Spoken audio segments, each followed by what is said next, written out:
Welcome to EFTM, Trevor Long with you, and this is a first quick hands-on look at the Samsung Galaxy Note 9 announced in New York this week. Here it is, looks very similar to the Note 8.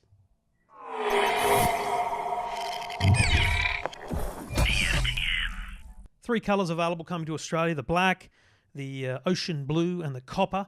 The lilac will not be coming to Australia. The main difference you'll see on the back there is the fingerprint scanner is underneath the camera, and the camera module is the colour of the phone itself. So you've got a black, a blue and a copper camera module. The camera module comes from the Samsung Galaxy S9. It is actually a couple of 0.2 of a millimetre thicker than the Note 8 because it's got a 4,000 milliamp hour battery in it, the biggest ever in a Samsung Galaxy smartphone. On the outside though, it looks very similar. It has a diamond cut edge around it now, so it's kind of got this matte and kind of beautifully finished edge.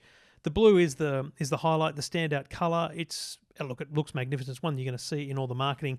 The yellow stylus, the yellow S Pen, is a standout. It's the only one that has a alternate coloured pen, but the pen in the copper version is copper. The pen in the black is black. And actually, the pen colour dictates what colour you write with on the screen off memos. So that's pretty cool. The screen off memos will be yellow on the blue Samsung Galaxy Note 9. As I said, the lilac's not coming to Australia. It's going to retail at $1,499 for the 128 gig model. The 512 gig model will be $1,799. Pre-orders last until the 23rd of August, and you'll actually get the 512 gig model for $1,499. So a cracking good deal there.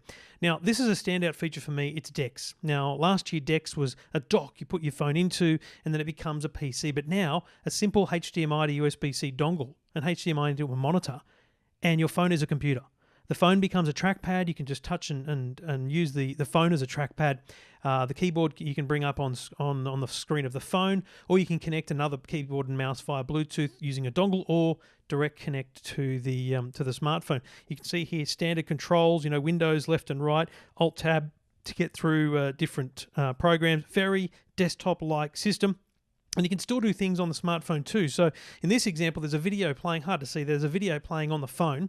Then you can still be doing other things like streaming video on the computer version, the computer output, but you can then actually bring up the computer output to play the video that you had on the smartphone, but you can't run the same app twice. So you can't play a video on the computer screen and a video on the smartphone using the same video app, but unbelievably cool.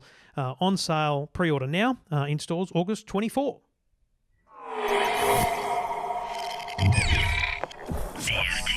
This is EFTM, everything for the man.